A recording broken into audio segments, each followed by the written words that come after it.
Thank you, Megan. And awesome. Okay, good afternoon, everyone. Welcome to Leveraging Our Legacy, partnering with the U.S. Forest Job Corps to support the new Civilian Climate Corps. I want to introduce our presenters today from Forest Service Job Corps, Jesse Casterson and Harris Macy. all right. Well, thank you, everybody. Welcome. I'm just happy to have this opportunity to actually talk to all of you about the Forest Service Job Corps and about, as our title mentions it, partnering with us in Job Corps and the Forest Service in support of this new Climate Corps. With me today, we got some great presenters. First, we have Jesse Casterson, who is our program lead, who is our Job Corps program lead for integration. And obviously what that means is, one of the things that we're trying to do in our Forest Service Job Corps program is to try to integrate, not only obviously integrate more of our program with the Forest Service and what we actually do in the natural resources, but obviously create partnership with all of you that are watching in the different national and local corps. Just so we can actually work together and have create a better program for our students that are within our program. So today we're going to have, along with Jesse Casterson, as I mentioned, who's our program lead for integration, we're going to have 4 students, 2 that have already graduated from our Job Corps programs and 2 current students. So I can't wait until we actually get to that portion of this program, obviously, because they really speak and can show us much more than what myself and Jesse could actually ever say about our program. That really shows and gives you an example of what our program is all about in the Forest Service. Again, our Job Corps program is in partnership with the Department of Labor. We operate 24 Job Corps centers in 15 states. We have about 3,800 students usually, and obviously we are with the impact of COVID, we are rebuilding our program, and hopefully we're trying to hopefully that we can actually reach probably about 50% of those students, hopefully by the end of this year. Again, our civilian conservation centers are unique from other Job Corps centers because they have a direct connection with our Forest Service mission and obviously in the conservation. I mean, I think that all of our centers are located in rural communities, directly associated with one of our national forests. And our program empowers students, to create that connection for those students with nature. And that's one of the great things and one of the great positive things about our program. One of the beauty of our program is the legacy. I mean, one of the things that I think about is when you think about the Civilian Conservation Corps, right, and when that started almost 90 years ago, right? I mean, I think we're the Civilian Conservation Corps and what that has done for everything. When you look at, most of us here, with the different corps, right? I mean, I think that everything derives from there, right? I mean, I think how great of a program that was where we're actually at right now. Obviously our civilian conservation centers derive from there, and what we actually now have, the 24 centers. We look at obviously now with the Civilian Climate Corps, right? I mean, I think, and that's based on that Civilian Conservation Corps, right? All those things derive from there, and we like to actually think here in our CCC, in our Civilian Conservation Centers, that we're a big part of that. And we certainly believe that we're going to be a big part of the Climate Corps and how we actually work together and partners with others and work with our students in order to actually realize what the Civilian Climate Corps and what that program is trying to do right now in order to, restore public lands and so forth. And we believe that our students in our program have a big part in doing that.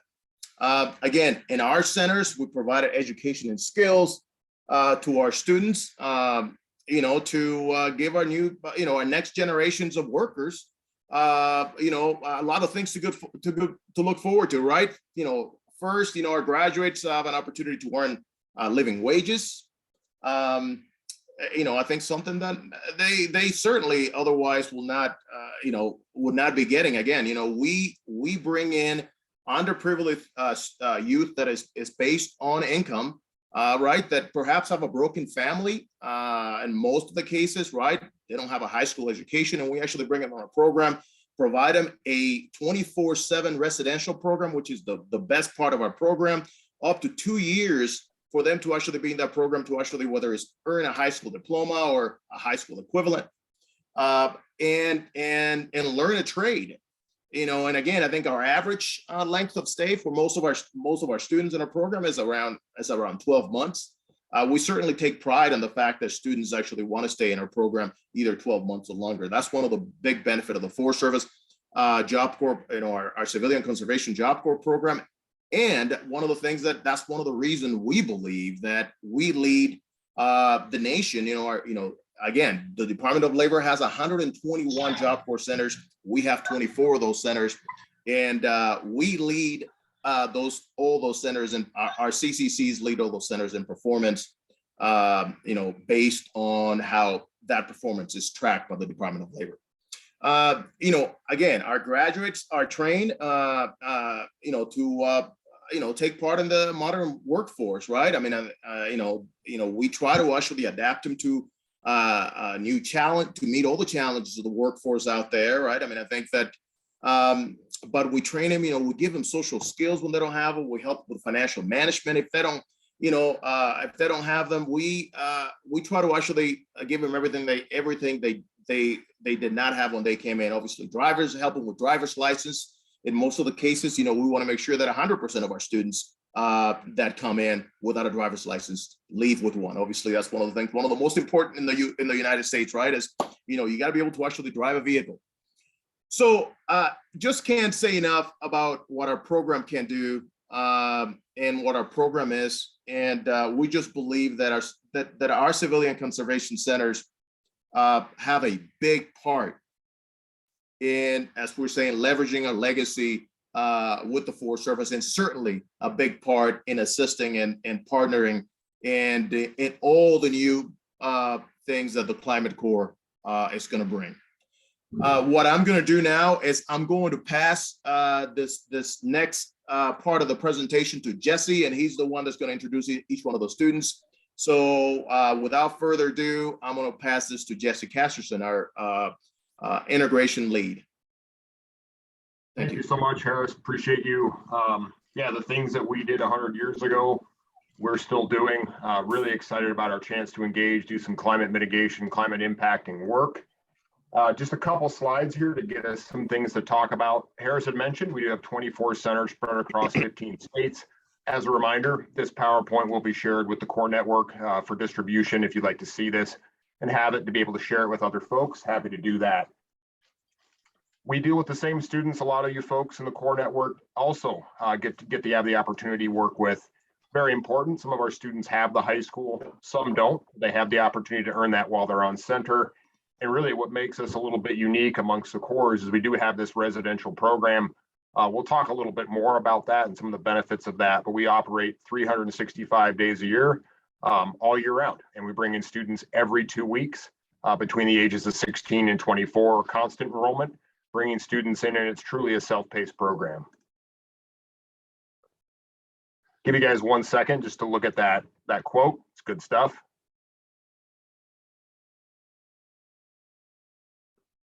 It's pretty clear. We all know that the work we do here, we change lives. Whether in any one of these cores, we take young disadvantaged folks, teach them the value of conservation, change their life, and have them walk out opportunistic.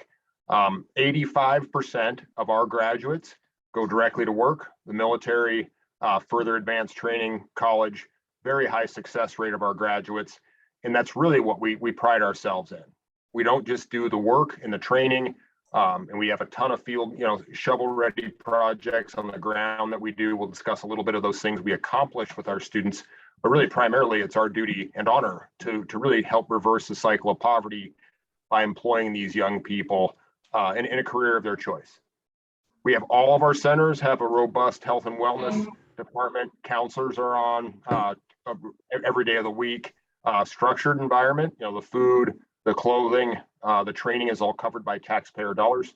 Students get a little bit of stipend, but primarily all their necessary needs, plus things a lot of them have never had before, are covered on our centers. Dental care, medication, really providing them the opportunity, the safety net to really develop themselves and change their life. So here are some of the trade offerings of the many we have. Here are some trade offerings that are specifically geared towards climate impact, mitigating the climate change. We have many, hopefully here in the next year, have 12 forestry trades. We have 8 of those operational now. We have advanced fire programs, advanced wildland firefighting, advanced forestry programs. What I mean by advanced is a student can complete a basic trade like an urban forestry or forestry conservation or any trade, even carpentry that we offer, welding, and pursue a career in the Forest Service by joining one of our advanced academies. I want to be a dispatcher. I want to be a wildland firefighter, give them up to another year of training where they can develop those skills and be qualified for those entry-level positions in the Forest Service, as well as contract crews, as well as other crews serving the conservation mission, the climate impacting mission that we're all charged to do. So shifting a little bit, right? We have a lot of conservation focused programs, but we also offer a wide variety of trade opportunities for our young students, anywhere from welding, electrical, cement masonry, carpentry, painting, facilities maintenance. And with those positions, we do a lot of the deferred maintenance on the forest, a lot of project work. All of our students can do trails work. All of our centers have a fire program as an option. So if I was a student, say at Harper's Ferry, I could be in the IT program. I could be in the carpentry program, but also get a red card and be certified to go out and fight fire, do RX, do some prescribed fire work, do camp crews, and serve the national lands in any capacity. But again, all of our hard trades have the opportunity to do deferred maintenance, work on old buildings, learn what it means to be a conservation steward by doing work on our public lands. Here's just some numbers for you all. The last data we pulled was really about 2018 to 2019. We all know that all of our data has been a little bit skewed by obvious outcomes of the pandemic since then. But really, we have the opportunity, almost 400,000 hours of fire work, fire suppression work on over 1,000 wildfire incidents. Save the Forest, almost $14 million with the work we were doing, putting our students out there. It's great to learn how to be a painter, but I can learn how to be a painter and also do this maintenance on these old buildings, contribute to the legacy of our agency, and really creating something that the generations behind us can see and appreciate the work we've done. Tons of opportunity for us to mobilize, get students out to get the work done, and also having that result in a living wage job for them. Another great quote from Julian Roth, one of our favorite graduates. Had aspirations. He is in the dispatch world. We'll be able to speak with a student later who is in our advanced dispatch program and hear about her experiences and her aspirations. This is what we do, right? We care for the land and serve the people as the Forest Service. That's our creed, our credo for the Forest Service, and that's what we do, right? We serve the land. We do all kinds of work to serve the land, all different capacities. Again, whether it's maintenance, any more focused climate work on fuels reduction, trails remediation, watershed. We've planted trees, right? We've done a lot of community service, a lot of rural development work with our students, and training them in a way that provides them an opportunity really to get a career and not just a job. Any one of our graduates can walk out of the program, get a Forest Service job, eventually be the chief of the Forest Service one day, eventually take my job working for the national office. It's truly the golden road, right? Where the American dream, where if you put in your efforts, you can really get anything you want out of our amazing program.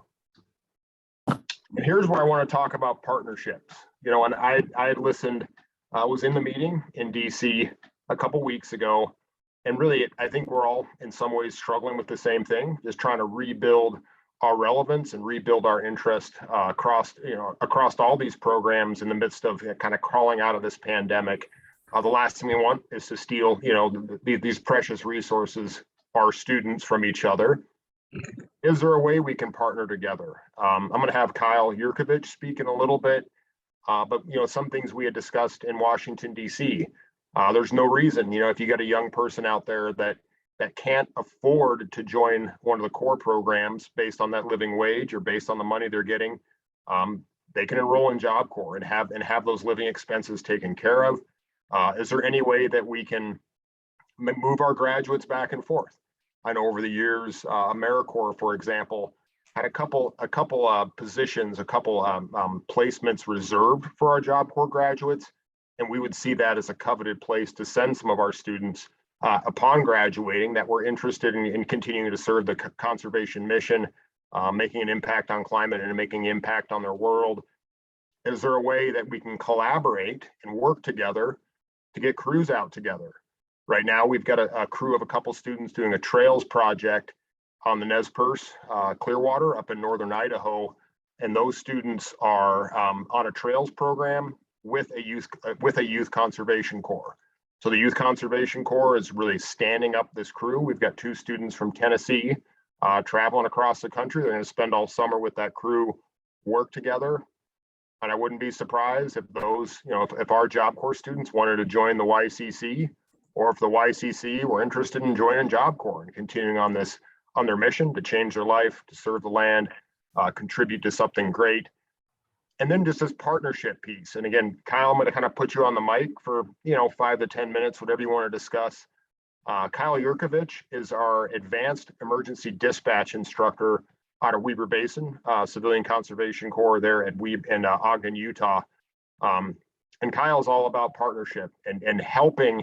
Really, at the end of the day, how do we work together in the best interest of the young people we serve, in the best interest of the youth, and helping them make an impact on their world, on the environment. And Kyle's just knitting some things out. And I think what Kyle's doing, I'd like us to discuss as we move forward. And my emails at the end of this slide, and so is Harris's. You guys got ideas on how we can work together to accomplish great things, reach out. There's a way for us to do fantastic things for the benefit of our young people and again, and our world. So Kyle, you want to speak for a little bit about some of the things you're doing, some of the vision you have? Yeah, absolutely. And Jesse, am I coming across there? Microphone okay? Loud and clear. Excellent. So yeah, good afternoon. And yeah, like Jesse said, I'm the instructor for the brand new advanced emergency dispatch trade. We've got 4 students enrolled right now. This is the first one in the country, kind of pilot program, and hopefully stand up another one of these in the country, maybe back east. But just kind of working out some bugs and developing relationships with dispatch centers across the West. And really our students have come in end of January. They've gone through a few months of classroom training, a lot of NWCG classes, FEMA, IAT, first aid CPR, and basically developing them and their certifications to go out and support the wildfire management effort across the West through the summer. And then ideally getting them back to Ohio River Valley, Central Appalachia, come this fall, and graduated around the holidays. And kind of where this conversation is going is that our students are looking at graduating around January. Well, a lot of jobs in the West in wildfire management, whether that's working on an engine or helping staff a dispatch center or working on a crew, if you're down in the Southwest, maybe that job starts in March. If you're working up in Oregon or Washington, the Cascades, that job might not start until June. So if we've got a 6-month gap to fill, how are we going to do that constructively, where the students are helping develop some skills, their resume, additional qualifications, and it's not costing them a bunch of money, and also maybe they're getting out to network a little bit and develop some relationships with NGOs or state organizations or other federal partners, especially in the natural resource world. So I started with Student Conservation Association while I was going to Ohio State. That's how I got into fire management. And 18 years later, I'm now rolled in with Job Corps on this side of it. So I reached back out to them just to see what they had available. And I spoke with the national director, Ms. Meeks, and she was very excited about what we've got going and the opportunities available. And I think with the labor market being what it is and folks being in high demand, that if we're putting out, high quality folks that can go out and work in natural resources management and help staff some of these crews, whether that's through SCA or AmeriCorps, Utah Conservation Corps, Northwest Youth Corps, whatever those organizations are, and I know that there's a lot of them, if we can get some good relationships built where we can just feed students in, especially to fill that gap until the positions start for these folks, is going to look really good. And one of the things on the Job Corps side that we are cognizant of is showing that the students are, when they leave the program, that they're doing something constructive, that they're entering a medical training program, they're going back to school, they're finding employment, or they're rolling into an internship, like something through the core network. So it's great for us to be able to, show that success with the student, and again, develop some more skills if they need additional days on fire to compete for other fire jobs, or they find some other avenue through natural resources management that really sparks their interest, and they find a new path in life. And a lot of the students we get don't have a lot of interaction with public land. And so, these kinds of internships where we're getting folks out on the forest and in the mountains and into really neat parts of the country to take advantage of it, and kind of see those publicly owned resources. I think it's a great opportunity, and I think we've got some folks that can help with that staffing. So yeah, I guess, Jesse, anything else in there off the hits you want me to get to? Well, I'll kick that to the group. It looks like we got some folks here that may have some questions for you, Kyle. Really, we've got just one more slide, which is kind of a wrap up. And again, about at least 30 to 40 minutes with some graduates and some students, which again, at any point, if you guys got some questions, but no, Kyle, I think you've preloaded something here that I would like to see duplicated, right? That we're working together for the benefit of these young people. And we can't accomplish it just, you have a lot of initiative, Mr. Yurkovich, but we can't just do it with Kyle, kind of working in a vacuum. How do we create this idea, this vision of partnering, of using students to do great work, sharing the resource of these students, giving them more opportunity. And again, if you've got some students that maybe have some unique needs that would fit better with some full supervision or a residential program, we can do that. But Kyle's looking at ways to contribute to, to the larger core network. Any comments, questions? We got a couple minutes, at least 3 to 5 minutes for questions. If anybody's got any or comments, please. Hey, Jesse, I wanted to add, Kyle, thank you for that. I think that's just, it's just good to actually have, some of our staff member in Job Corps, obviously, and I think, come from one of the other core, I think, but I think the key thing for us in our program, obviously, is to actually provide an opportunity for any of our students, once they actually, whether they leave the program, is to actually have something to land. Certainly, I think we're looking, first for a job, but what, as Kyle stated, whether it's, going into the military, going to secondary education, or going right into one of the other core that, that's what we want 100%, that 100% of our kids get placed, somewhere where they, I think they could actually, continue their life, outside of whatever broken home they might have come from or other things like that. I think that's one of the most important things that we want. And certainly, I think for the folks that are in this conference, I think, we certainly would like to actually look at new opportunities to actually partner with you for the benefit of our students. But anyway, I certainly, I love, Kyle, what you actually have to say about that, and certainly what you're doing for our students. So thank you. Yeah, Hayden, looks like you got a question or a comment. Go ahead, sir. Hi, yeah, I'm Hayden. Quick question or thought in general. I think like a pretty amazing opportunity to kind of partner with what you guys are doing currently with the level of education and the training that you guys offer. Sadly, I'm in Arizona, so we don't have a Job Corps very close to us. But 2 thoughts that came to mind were, one of the things that we struggle with on some of our crew side and specifically on our individual placement side is offering enough hands-on training outside of the specific placements that we do with our core members. So when we're looking to have a member placed, those training opportunities outside of the position they're in are really valuable to our members. And it sounds like you guys are really fantastic. You have an entire curriculum of, educational and training opportunities. And so one thing that I could see, if you were closer to us, we would look to you to say, can we put some of our members in some of the training programs that you currently have? And could that be a joint benefit that we share? Obviously, the other side of what you're describing is using you as a recruiting tool. So directly going to you and saying your graduates are graduating out, a lot of our placements can be built to have start dates that are much more flexible with our partners. And so if we're building start dates that coincided with your graduation dates, we're moving members directly from your program into core programs. And I think that's kind of what you're talking about as well. If you guys were closer, we would be looking to you to help us with that education component, though. Really, that would be a huge one for us. But it sounds like an awesome thing you guys are doing, and I really congratulate you on that. And any way that we could support it, we would always be helpful.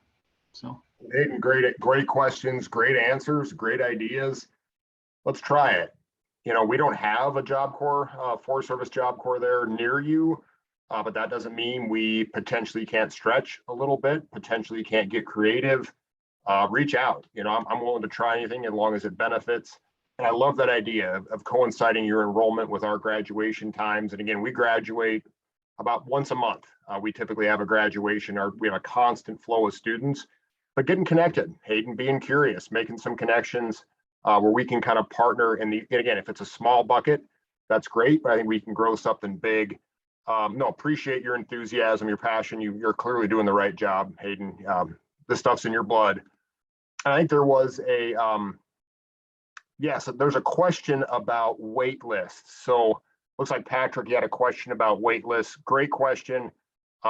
Typically, we do have the capacity to hold 4,000 students in our program. Like all of us, we're a little low on capacity right now. That capacity for 4,000 students has been a little bit reduced due to COVID protocols. So yes, if we're doing this full tilt, Harris, I think, got an answer there. We do have 6 centers in the Pacific region, Pacific Northwest. And as a clarification there, Hayden, even speaking on some of the stuff you're looking at, students can go, they could apply out of a city in Arizona and potentially go to a program in Washington, or potentially go to a program in Utah, or potentially go all the way across the country to Flatwoods, right? And there's ways, you don't have to just go to your local center as a resource. Getting them engaged with some admissions counselors. We don't have those links here, but we can easily provide them. We're working on getting our own outreach and admissions, our own recruiters at the ground level. But Hayden, if you got some people that want to join, we can work on that. But no, if you want to cross-pollinate, I think is what you're saying. And that's a question that I think I've discussed with Mr. Ingersoll and Mr. Maceo, my bosses, and have not quite gelled to the wall. Is there an opportunity to do co-enrollment? Right? If they're in AmeriCorps, can we bring them in and have like a 3-month internship with a Job Corps center, get them to work together? Can we move these resources back and forth in the benefit of our young people? I think is what you're getting at as well. But yeah, COVID's reduced some of that, Patrick. We hope to get back to normal operations. In a perfect world, I would expect students to spend about 2 to 3 months from application, talking to admissions counselor to showing up on center. Some centers closer to a month and a half, but that's a realistic time frame to get enrollees. Any other questions there? Are you tracking anything, Ricardo, we need to answer? Looking at the chat, and just seems like more comments, but no questions as of right now. Oh, we got a raised hand. Sean, go ahead. Hey, Sean Domitz from the Utah Conservation Corps. This question's directed over at Kyle, and thanks all for this presentation. So the time frame that you're kind of looking for directing graduates from your program to Corps, that's January through June-ish? Yeah, that's correct, which doesn't line up great for conservation work across the West. Well, well aware of that. Southern California, maybe, parts of the Southwest, that there's some places that there's probably work going on, but at 8,000 feet in February across the Western US, there's a lot of trail work and prescribed fire going on. So that's really like looking at the Gulf Coast, Florida to Texas. I think as far as keeping our folks rolled in on the fire side and working on their 90 days of fire experience and seeing a little bit more of the operational side and being away from the dispatch console. That's really where I'm looking for my folks where there'd be really good success. And I've got a pretty small batch considering, but obviously the Job Corps program as a whole, right? We're talking about natural resources conservation trades. We've got construction trades, all the other things that Jesse just kind of laid out, that I'm not trying to bogart these relationships just for my small program, that there's this huge candidate pool that Job Corps can be cranking out, that those graduation dates for those other programs might line up a whole lot better. So yeah, that's I guess just a little separation there of my specific program versus what Job Corps can offer as a kind of as a whole in its entirety. But yeah, and on the Utah Conservation Corps side, we supported crews for 3 years, and I worked in fuels management in the Western Uinta. So you guys, I've got good relationships with your program already, and have seen some really good things come out of it. So thanks for the work you're doing. Yeah, we appreciated that relationship, and you kind of led into my follow-up question is, for the other sectors of Job Corps, what's kind of the average timeline of when folks are out there kind of looking for that next step employment that Corps could step up to, and then conversely, how can we help you all with your enrollment pipeline in these challenging employment times? Right. Yeah. And Jesse, maybe can you speak to that in a little more broader sense on student timelines and looking for work? And I know that there's quite a bit of variance in there between students and programs and where they are. Yeah, again, I'll try my best to try to distill something that's very complicated, Sean, but yeah, again, our primary goal and why we're funded by the American taxpayer is to employ these young people. Right. And so we're trying to, and this is about integration, right? There are exactly, I think Jerry's getting at some of that too. Like, so we are trying our best, and we have to remain relevant to Department of Labor, who funds and operates our program. And some of their metrics don't always fit as well with the Forest Service and conservation type work. So some of these are just, hand in glove. And again, if you have a welder that finishes, they can get a welding job probably tomorrow and go to work. Right, there's time limits on when our students, how long they can be in the program. So sometimes, I want to keep Kyle around because he's a fantastic leader. He's doing great things to lead the program. He's been an awesome student. His time's running out. So how do we find a transition for him? Maybe he's applied for a job, and maybe that's closer to March. Maybe that's more like April. So it's really about us getting together and discussing some piecemeal, in this case, it's that relationship piece. Sean, you and Kyle get together and figure out, here's when I need some folks in my program in Utah. Kyle's going to state, and guess what? Kyle also has at Weber a forestry trade. So there's also just a standard forestry conservation trade there at Weber where you have more resources. And guess what? I know the center director at Weber well. He's probably on the phone, but a lot of his students might be interested in doing just some trails work, even though they're in carpentry, right? There's no reason we can't be flexible, creative. There's a lot of bureaucratic systems, I think, for both of us, Sean. So it's figuring out what's the interest, are we passionate, who needs to talk to who? And Jason just hit it in the chat, right? Everything we do, and there's a reason Weber's at the, leading the charge here. Everything that every student does at Weber Basin is related to conservation, right? Whether that's the culinary program, the dispatch program, the carpenters, the welders, right? The electricians, they all focus and support the conservation mission and what we're trying to do. You want to share those resources, Sean? Let's chat. Well, actually, why don't you and Kyle chat? But again, that's exactly the brains we need in this conversation, right? How do we get creative? How do we work together and not apart? I think a lot of our programs are the best unknown entity in our country. Right, these programs are fantastic. Let's get more people to know about it, work together, change lives, contribute. John, thank you for your question. Appreciate you. I'm going to go ahead and kick it over to our student and graduate panel. This is going to be the highlight. You know, I know some things, but I think Harris said it well. Nobody reflects better what our program does than the students and graduates that have been with us. We have 4 people with us today that have agreed to visit with us. We have, about a half hour, 40 minutes left. I'm hoping that this kind of robust and organic conversation continues. I think Harris and I can talk all day and ask questions all day, but really this is a chance for you guys to hear from these amazing young people that have been affected by and are being affected by, in some cases, Chris, still continue to be affected by the Job Corps program. I'm just going to quickly introduce them, who they are. If they wouldn't mind turn their cameras on as I introduce them, maybe give a quick wave. Just introduce who they are. They'll have a couple minutes just to speak a little bit on their history, where they're at, what they're doing, and then a chance for you guys to ask some questions, give them comments and feedback. First of all, we have Mr. Chris Brown. Chris Brown is a graduate of O'Connell Lufty Job Corps Civilian Conservation Center in North Carolina.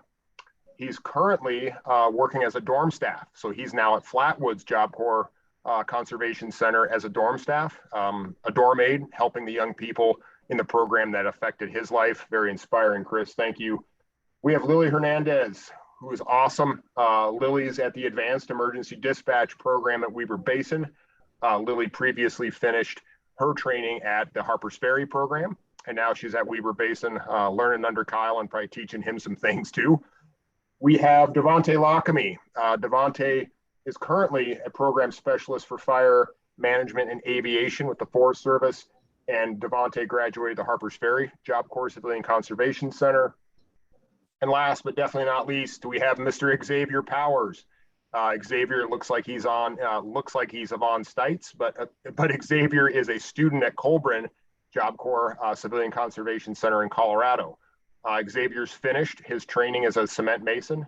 He's currently also studying floor covering, but congratulations, Xavier. He also has his red card. He's joined our fire program, and it sounds like Xavier's first fire experience will be next week when he goes out on assignment. So welcome, you guys, and maybe, in just a minute or two, Chris, if you want to introduce yourself, share anything else that I haven't shared, and then we'll go to Q&A. My name is Christopher Brown. I currently... You're good, Chris. Okay. I currently work here at Flatwoods as an SSA lead, so on night shift. Currently enrolled in college, going for my biology degree in forestry and soil and water resources. And I just finished a 120-day detail as the CSO here at Flatwoods. Looking forward to my next detail as GS9 so I can further my career and reach up to higher government ranks. Awesome, Chris. Thank you for your continued service. Lily, you want to share anything else before we get going in Q&A? Sure. Hi, guys. My name is Lily Hernandez. I joined Weber Basin 3 months ago to join dispatch with Kyle over here. I'm getting all my certifications to help out, the fire effort going on, and looking forward to many other opportunities. Thank you. Perfect, Lily. And Lily, next time, maybe step a little bit more forward, but we got you on that one. You're good. Thank you. Devontae, go ahead. Good thing. I'll be quick. Devontae Lockamy. I'm a graduate out of Harpers Ferry Job Corps in West Virginia. Attended Job Corps for the IT trade. Did that for a few months before discovering the fire team at my center. Kind of tag team between the two during my time at Job Corps. Got my red card, went out on a number of incidents, a couple of engine modules down through Region 8, some assignments on the West Coast through Washington and Oregon. Eventually got my IT certifications, found my way into an internship with the DC Washington office, the Forest Service office, and did an internship there for about 6 months before applying for a position as an administrative assistant. And managed to get that job, did it for about 5 years, and recently accepted a position as a program specialist. You're awesome, Devontae. Always nice to see you. And last but definitely not least, Mr. Xavier Powers. Xavier's got hey. his full jacket on. That means he's done great things at Colburn. Xavier, go ahead. I'm Xavier Powers. I attended Job Corps for Cisco originally, but I picked cement evidently because it just piqued my interest more, and I really did enjoy it. And then I graduated that or completed that in the last part of December. Then took floor covering in January when I came back from Christmas leave, and then started doing fire training back in August. And really excited to do that. And then just last week we took our chainsaw safety class. So tomorrow I'll go on the field day and get certified on the chainsaw. So maybe we'll do like soldering or something this year. So that would be cool if I get that opportunity. It would be cool, Xavier. You're awesome. I'm just going to start out with a question and then I'll stop. But it's really interesting. I hear Devontae saying this. I hear Xavier say this. I know, Lily, you finished an IT trade. And Chris, I don't know if you came to Oconaluftee looking for conservation, but all of you guys had entered this program thinking that you wanted to do something besides like a conservation focus. And now you're all in that role, whether it's fire, you're working for fire. Devontae, what made that shift? What was it about the mission of conservation, about the mission of climate impact that inspired you? What maybe any of you, any reasons why that shifted for you? A little bit of that story. Chris, go ahead. When I was a fiber optic technician, I worked with a guy who used to work for the Forest Service. He was working out west and he used to tell me all these stories about being a wildland firefighter. And we had a bit of a recession and I had lost my job. And it was one of those where I thought back on those stories and started looking them up, but I didn't really understand how to get into conservation and work for the Forest Service and such. And it was through my father that he provided the information about Job Corps. And we started looking up different centers and I started getting more and more interested in Oconaluftee in the forestry program. And when I went to talk to my outreach, they had placed me there and I just fell in love with it and everything that is working in wildland and forestry in general. And I started volunteering for programs for hemlock restoration and to save hemlock trees within my hometown. Thank you, Chris. Devontae, Lily, Xavier, you want to answer? Go ahead. If not, Lily, go ahead. Yes, for me, I also studied in IT, and then I was looking for options where I could, help out around. And one of the options that came up was this new program that Kyle created, and you guys helped out. And we got a big package saying that we were gonna be able to help out with dispatching fire crews, personal, and I was like, all right, this is something that I can do, and that's something that challenging, rewarding, because you get to help out people out there, and you get to help out the environment at the same time. So that was main reason. You're awesome, Lily. Devontae, go ahead. Sure. I'll try not to be too long-winded, but I do have a little bit of a story related to this question.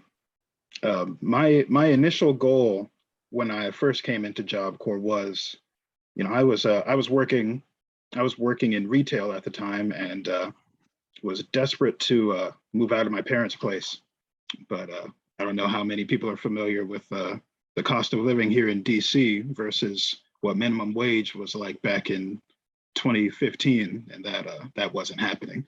So my goal was dollar signs when I first got to Job Corps. And I'll never forget, I was there for a few weeks and I met a guy who was kind of taking me under his wing, kind of helping me get more comfortable on center. And he invited me to his room to check out his gaming setup one day.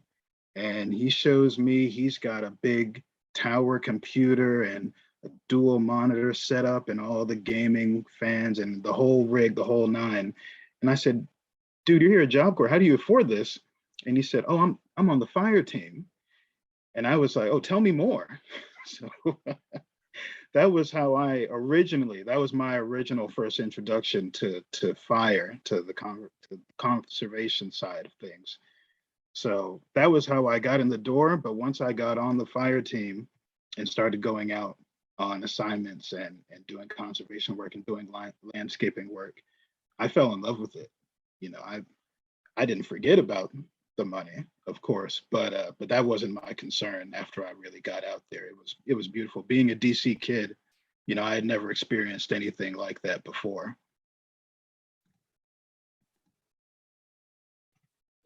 Fantastic, Devontae. Xavier, any comments?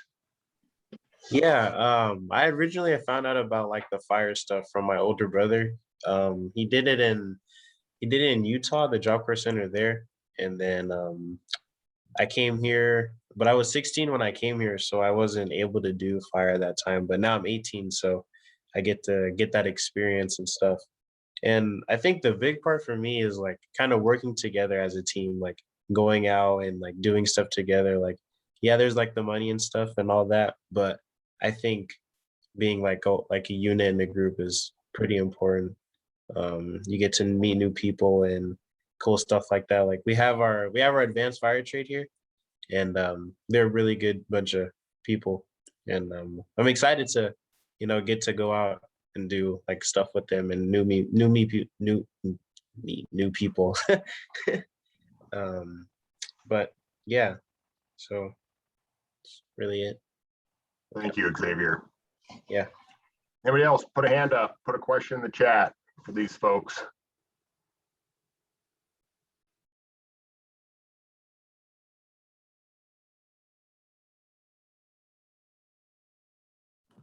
Did you just call on me?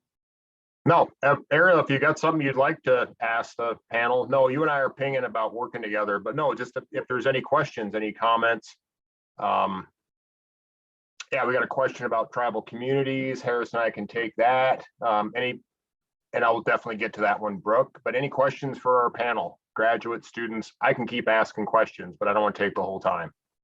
Hey, I just saw a message in the chat there about Job Corps working with tribal communities, and that was my SEA internship, was working with League Spiritual in northern Minnesota, and is a little bit familiar with like how fire is integrated into that. And we've been working with the tribe here in eastern Utah just to glean some information for our students on what BIA does as an organization, how they're integrated into fire management. So as far as the dispatch program, you know, we potentially can't have students working in dispatch centers that are responding to fires on reservation land. And so they'd be working and integrated with BIA employees or fire resources that way. But I guess just if you could speak a little bit more to Job Corps has any specific relationships with BIA the way that we do with US Forest Service.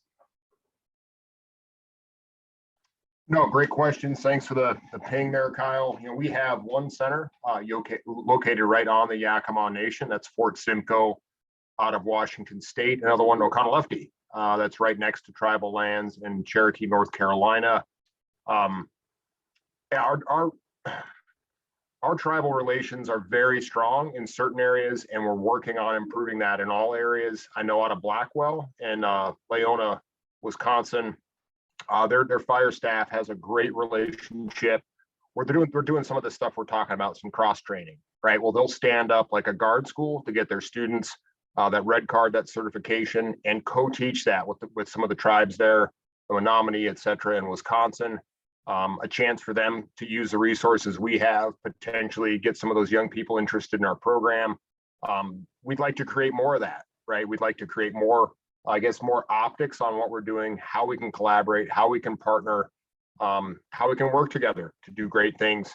It's a great question, and I think I think that's the same question we should be answering 10 years from now, even though we have gained maybe 10 years of attention on that. It's constantly something that we're trying to do better. Hey, Jesse, I would I would add too. I mean, I think, yeah, it's something that, you know, one of our biggest challenge too, I think in many of our centers that are close to those to those local tribal nation. I mean, I think this is to actually try to get students. I mean, I think we've been trying to actually work closer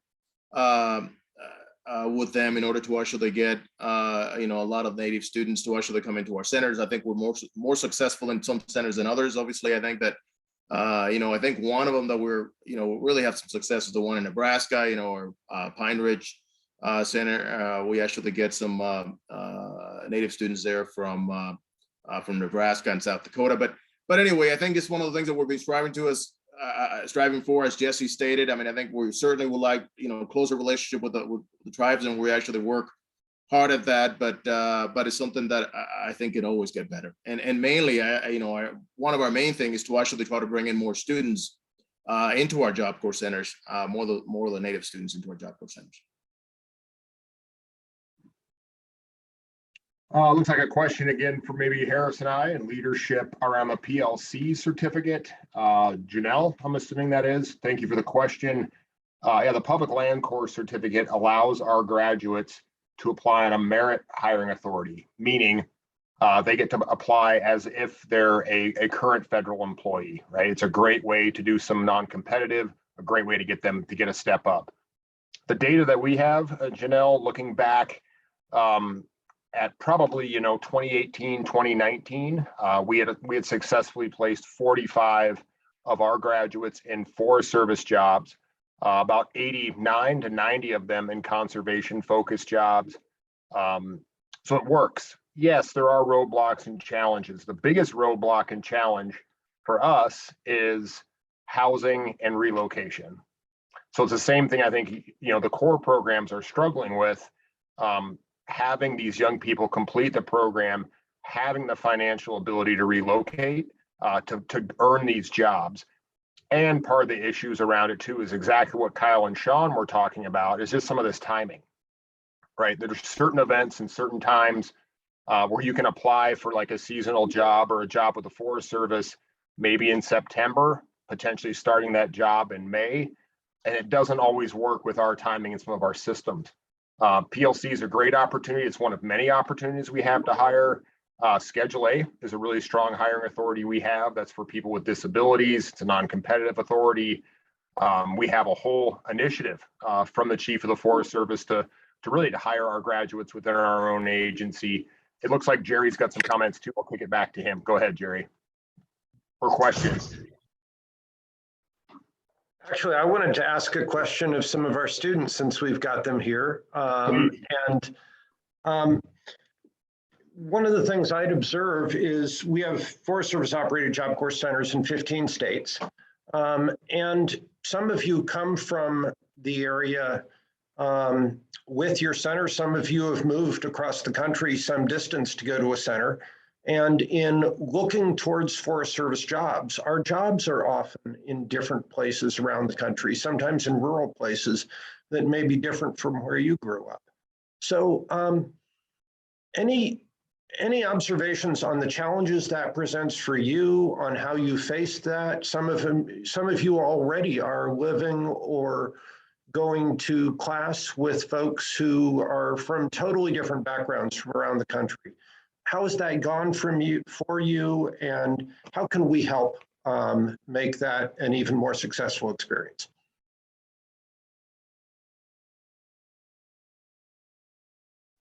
For me, I come from the East Coast. I am original from Maryland, and coming all the way out here to Utah, it's been a mind-changing experience, right?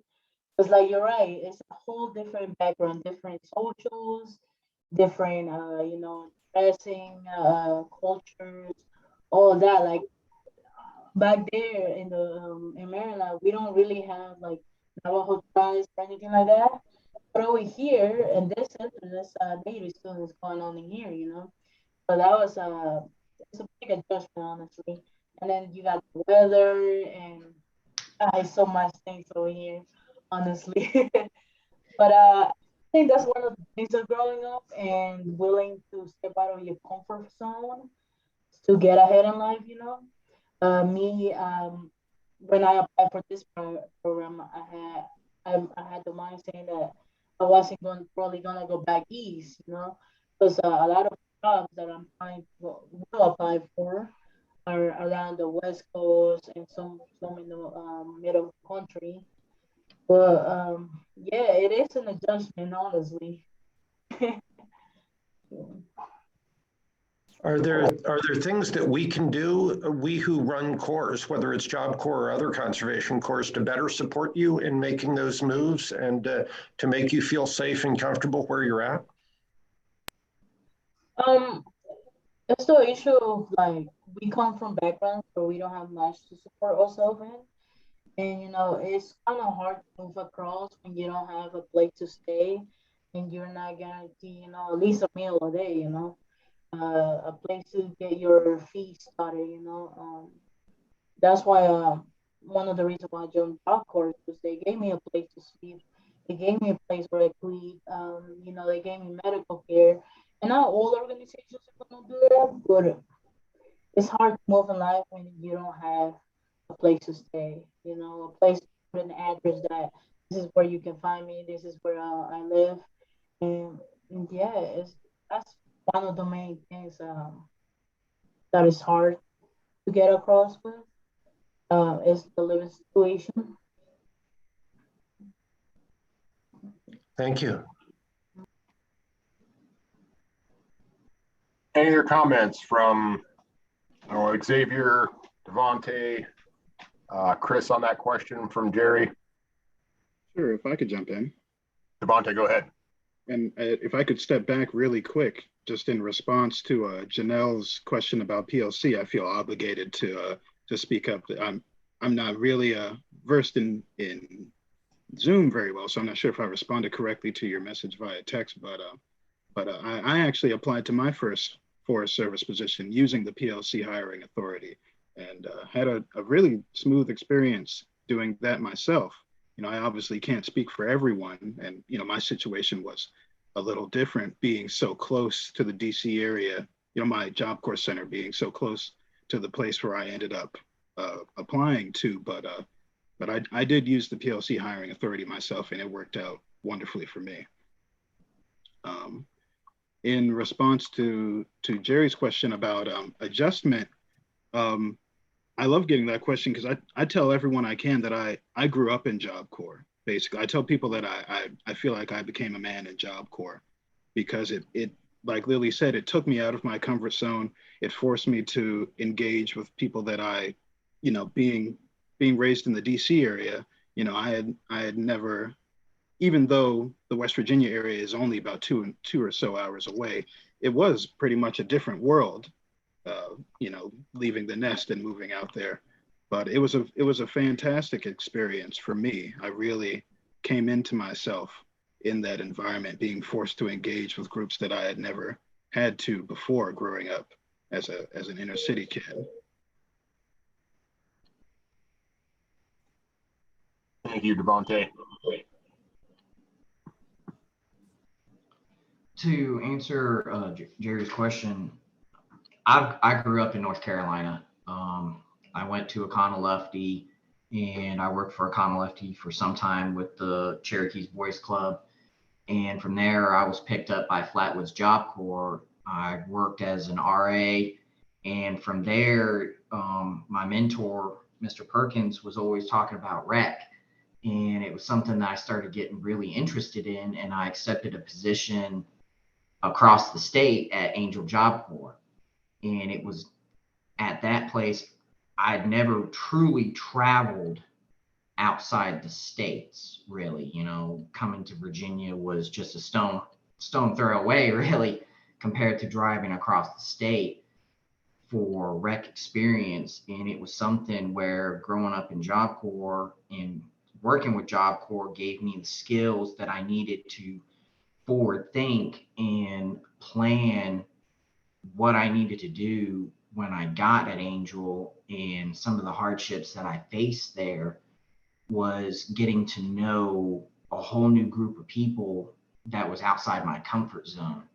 And it was through Job Corps that, you know, I learned where certain facilities were and what I needed to do in event of maintenance, etc. So it's through Job Corps that I gained those skills. Great stories, you guys. Looks like we got about 11 minutes left here. Ariel, you got a question, comment? Yeah, that was great, and thank you to all the Job Corps participants who are here to kind of give all of us some feedback and insights. I'm wondering, one of the things that is, I'm new to my position, but and our program is very new, so there's lots of room for us to grow and sort of change to meet the needs of the Job Corps participants that we have with our Historic Corps programming. But traditionally, the way that we operate is within field projects is similar to some youth corps projects, which we also partner with, is camping. And I'm trying to think of ways that we can, I think that's kind of that's been in the feedback that we've had from Job Corps participants. It's not so desirable.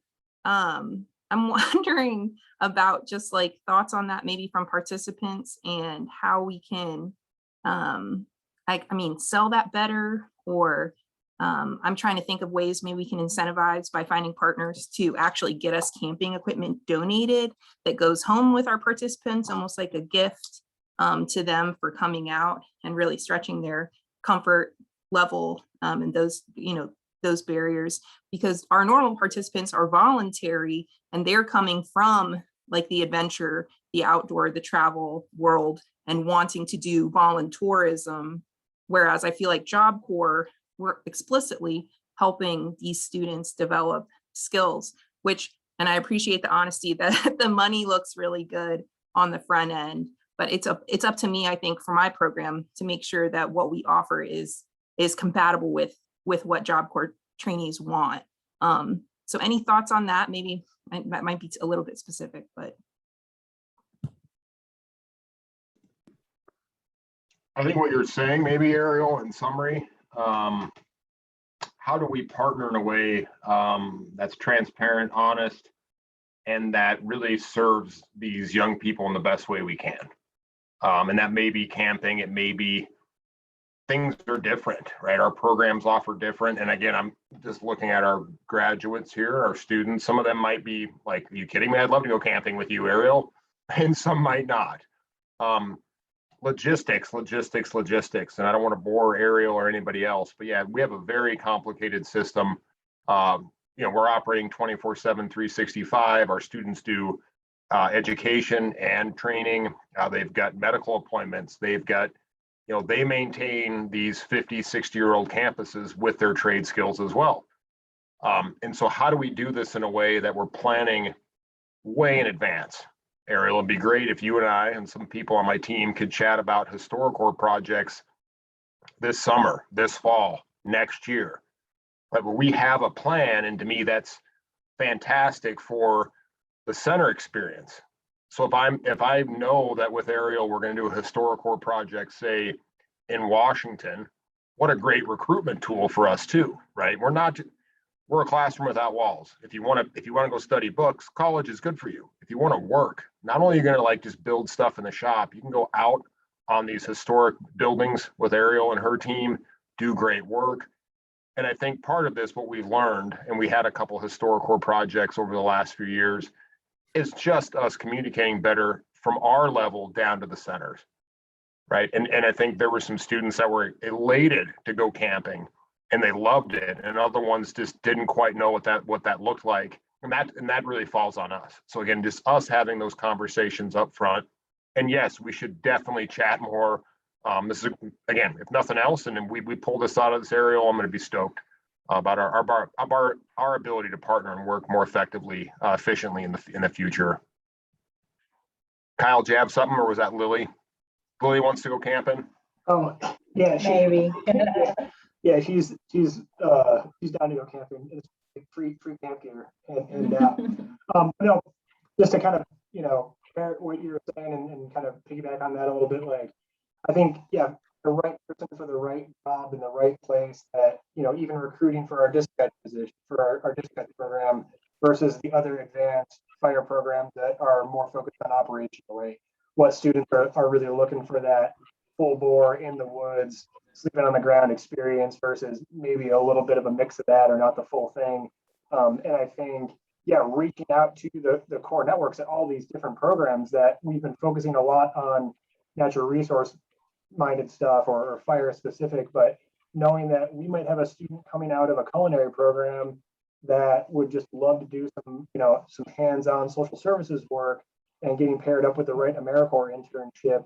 And I think it's connecting the right person with the right job where, yeah, if camping's require getting somebody that hates sleeping on the ground, we're probably not gonna have a good time, but maybe there's another internship in a different spot that is just gonna blow their hair back. So I think, you know, however we kind of cultivate this relationship and pairing students with the different programs and the opportunities available and making sure the timing's right. And I know there's some moving parts there.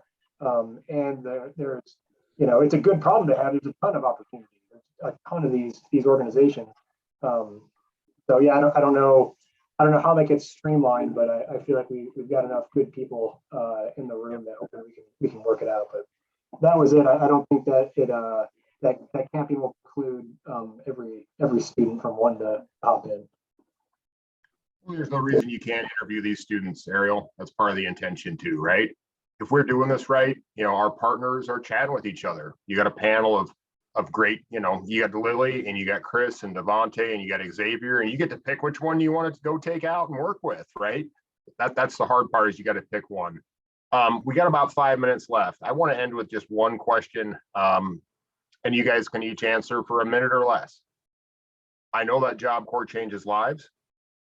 I know that it does amazing things. In a minute or whatever, what was it or what is it about the program that's helping you change your life and do different things? Is there anything specific?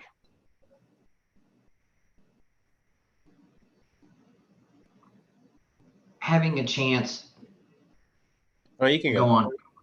Okay. I was just gonna say that I think just having the chance to take advantage of every opportunity here on Center is definitely life-changing.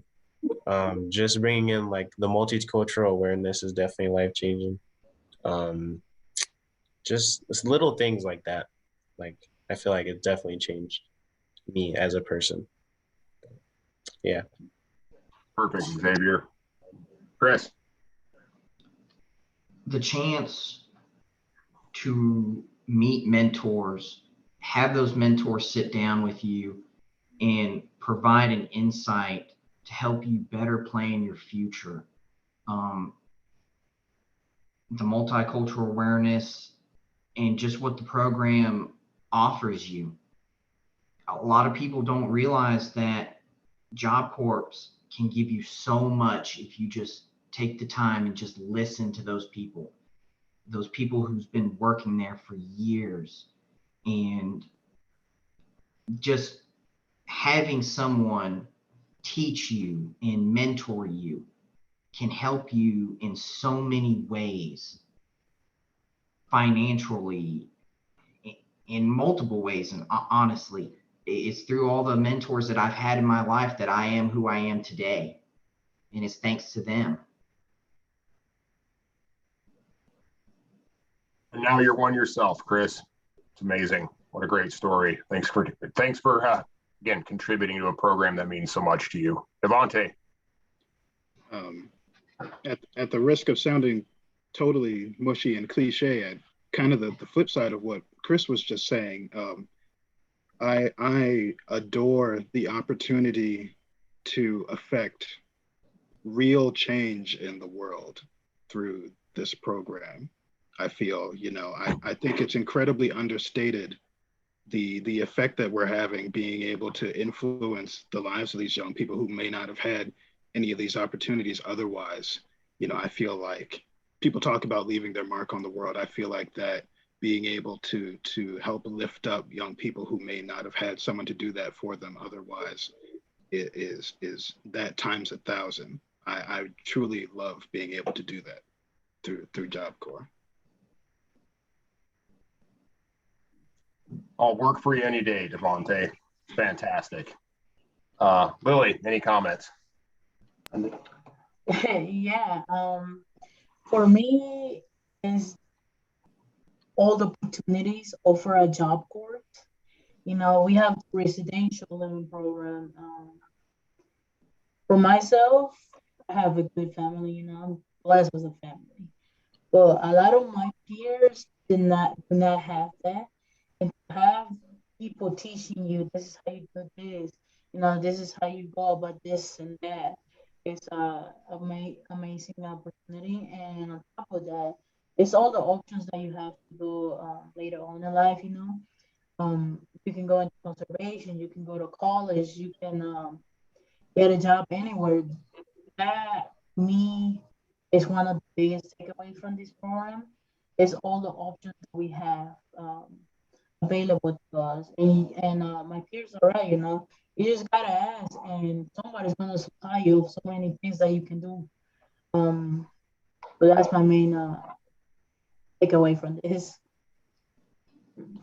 On behalf of all of our attendees and everyone else that gets to watch this, what a huge round of applause for you four.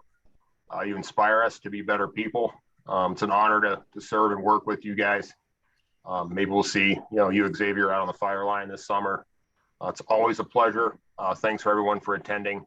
Appreciate your enthusiasm. Reach out. Let's keep chatting. We'll make great things happen. Thank you. I can make one more plug for the documentary tonight at 6:30 called Since I've Been Down. It starts at 6:30. Please come. Great. Well, thank you. Thank you, everybody. Really appreciate it.